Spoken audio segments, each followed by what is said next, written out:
2022년 6월 8일 쉴만한 물가교회 온라인 새벽 예배에 오신 여러분들을 주님의 이름으로 환영합니다. 오늘 우리들은 이사야서 5장 1절에서 7절 말씀을 근거해서 포도나무에서 들포도를 수확했습니다 라는 제목을 가지고 함께 하나님의 말씀을 생각해 보기를 원합니다. 이사야서 5장은 1장에서 4장 말씀의 결론 부분에 해당이 되었습니다. 이사야서 1장에서 하나님께서는 이스라엘 백성들을 재판하고 계신데 그 모습을 살펴보면 하나님께서는 이스라엘 백성들이 악을 행하면서도 성회로 모여서 제물을 바치고 기도하는 모습을 원치 아니하셨습니다. 그리고 또한 이스라엘 백성들의 악한 모습을 우리가 다시 한번 생각을 해보면 그들은 정직한 삶을 살지 아니하였고 정의와 공의를 버린 상태에서 돈을 쫓아 우상을 섬기고 있었습니다. 결과적으로 이스라엘 백성들은 하나님을 의지하지 아니하고 인생을 의지하고 있었는데 이사야서 2장 22절의 말씀을 보면 인생을 의지하는 것은 셈할 가치가 없다라고 말씀하고 있습니다. 이러한 상황 가운데에서도 이사야서 2장 1절에서 4절 말씀 그리고 4장 2절에서 6절 말씀을 통해서는 지속적으로 회복의 메시지를 전하고 있습니다. 그리고 오늘 본문 말씀 5장 1절에서 7절 말씀을 통해서는 포도원의 비유를 통하여 이스라엘 백성들의 현재의 모습을 표현하고 있고 그리고 8절에서 25절의 말씀을 통해서는 포도원의 열매가 맺은 들포도의 열매가 무엇인가를 우리에게 말씀하고 있습니다. 그리고 26절에서 30절 말씀을 통해서는 하나님께서 외국 군대를 부르셔서 이스라엘 백성들을 짓밟아 버리시겠다라고 말씀하고 있습니다.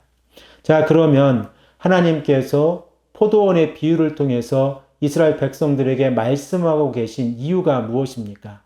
이스라엘 백성들이 다시 한번 자신들이 가지고 있는 선한 양심을 가지고 생각해 보라는 것입니다. 하나님의 언약의 백성들이 말씀에 순종하고 하나님을 예배하는 공동체가 되어야 하는데 비록 그들은 하나님을 예배하는 공동체의 모습처럼 보였지만 그들의 삶 가운데에서는 악을 행하면서 돈을 쫓아 우상을 섬기고 있었기 때문에 그렇습니다. 우리 다 함께 본문 1절에서 7절 말씀을 생각해 보기를 원하는데 오늘 이 시간에는 7절 말씀을 먼저 읽고 1절에서 6절까지의 말씀을 생각해 보겠습니다. 다 함께 7절 말씀을 읽겠습니다. 무릇 만군의 여호와의 포도원은 이스라엘 족속이요 그가 기뻐하시는 나무는 유다 사람이라. 그들에게 정의를 바라셨더니 도리어 포악이요 그들에게 공의를 바라셨더니 도리어 부르짖음이었도다. 본문 7절의 말씀을 보면 여호와 하나님께서 농부가 되셔서 포도원을 가꾸셨는데 그 포도원은 이스라엘 족속을 의미합니다. 그리고 여호와께서 기뻐하시는 나무는 유다의 사람들입니다. 그러면 농부가 되신 여호와께서 원하시는 열매는 무엇이었습니까? 정의와 공의였습니다. 그러나 이스라엘 백성들은 포악과 약한 사람들을 착취해서 나오는 부르짖음을 열매로 맺었습니다. 이러한 상황 가운데에서 다시 한번 우리가 본문 1절 말씀부터 생각을 해 보기를 원합니다. 이사야 선지자는 포도원의 비유를 노래로 설명을 하고 있는데 농부가 포도원의 농사를 짓기 위해서 기름진 산을 구입해서 땅을 파고 돌을 제거하고 가장 좋은 극상품의 포도나무를 심었습니다. 이 가장 좋은 극상품의 나무를 심은 농부는 가장 좋은 열매를 맺기를 기대하면서 이 포도나무를 가꾸기 시작했을 것입니다. 농부는 큰 기대를 가지고 원두막을 세우고 그곳에 거주하면서 포도밭을 가꾸었습니다. 또한 큰 수확을 기대하면서 포도주를 짜는 틀을 만들어 놓고 포도 열매를 기다리고 있었는데 극상품의 포도나무에서 들포도가 열렸습니다. 우리 다 함께 2절 말씀을 읽겠습니다. 땅을 파서 돌을 제하고 극상품 포도나무를 심었도다. 그 중에 망대를 세웠고 또 그 안에 술틀을 팠도다. 좋은 포도 맺기를 바랐더니 들포도를 맺었도다. 이러한 상황 가운데에서 유다 백성들에게 하나님께서 질문을 던지십니다. 다시 한번 생각을 해 보라는 것입니다. 극상품의 포도나무를 심었는데 너희들이 어찌하여 들포도의 열매를 맺었냐라고 말씀하고 있는 것입니다. 극상품의 포도 열매에서 들포도의 열매가 맺었다고 하는 것은 그 열매가 적은 것보다 더 심각한 문제를 가지고 있습니다. 왜냐하면 들포도의 열매라고 하는 것은 농부가 필요 없이 야생에서 맺는 열매이기 때문에 그렇습니다.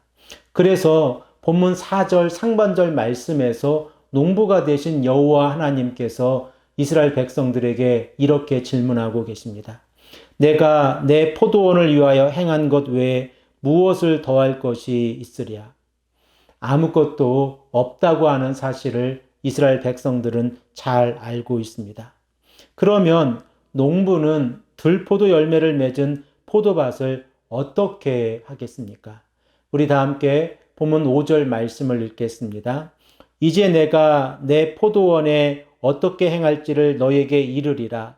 내가 그 울타리를 걷어 먹힘을 당하게 하며 그 담을 헐어 질밟히게 할 것이요. 극상품의 포도나무에서 들포도가 열리자 농부는 울타리를 걷어 치운다고 표현을 하고 있는데, 울타리를 걷어 치운다고 하는 이 표현은 담 위에서 자라고 있는 가시덩굴을 치우겠다는 것을 의미합니다. 그리고 또한 농부는 담까지 무너뜨리겠다라고 말씀하고 있습니다. 이렇게 울타리를 치우고 담까지 무너뜨리자 야생 동물들이 자유롭게 포도밭에 들어올 것입니다. 그리고 그 들포도의 열매를 맺게 된다는 사실을, 먹게 된다는 사실을 우리는 깨닫게 되어집니다. 자, 그러면 이러한 상황 가운데에서 이 포도밭은 어떻게 변했겠습니까? 본문 6절의 말씀을 우리가 읽겠습니다. 내가 그것을 황폐하게 하리니 다시는 가지를 자름이나 북을 돋우지 못하여 칠레와 가시가 날 것이며 내가 또 구름에게 명하여 그 위에 비를 내리지 못하게 하리라 하셨으니.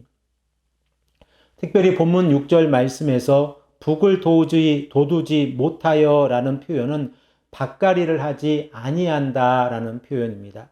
그래서 야생 동물들이 드나드는 포도밭은 찔레와 가시가 가득하고 그마저 가뭄이 심해 포도밭이 말라 죽게 될 것이다 라고 결론이 맺어지고 있습니다. 이러한 모습이 유다의 모습입니다. 하나님께서는 가장 좋은 열매로 이스라엘 백성들에게 심어주셨는데 이스라엘 백성들은 하나님 앞에서 들포도의 열매를 맺은 것입니다. 사랑하는 성도 여러분, 하나님께서는 우리들에게도 가장 좋은 포도나무로 우리를 가꾸어 가시고 그리고 우리에게 좋은 열매를 기대하고 계십니다. 그러면 우리들의 삶 가운데에서 들포도의 열매가 아니라 하나님께서 원하시는 포도의 열매를 맺으면서 살아가야 합니다. 오늘 하루의 삶 가운데에서 우리가 하나님 앞에서 정직하고 정의와 공의를 찾고 하나님의 말씀에 순종하며 나아간다고 하면 하나님께서 가장 좋은 극상품의 포도나무를 심어 놓으시고 그리고 열매를 기다리시는 그 마음을 우리가 이해하고 말씀에 순종하는 귀하고 복된 하나님의 성도님들이 되시기를 간절히 축복합니다. 함께 기도드리겠습니다. 아버지 하나님 감사합니다. 오늘도 우리에게 말씀하셔서 우리로 하여금 하나님께서 원하시는 열매가 어떠한 열매인지를 우리가 깨닫게 하시니 감사합니다.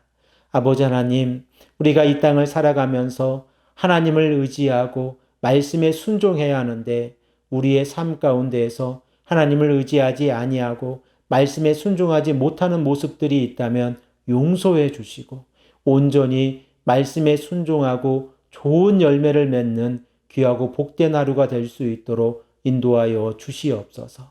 감사드리오며 사랑이 많으신 예수 그리스도의 이름으로 간절히 기도합니다. 아멘.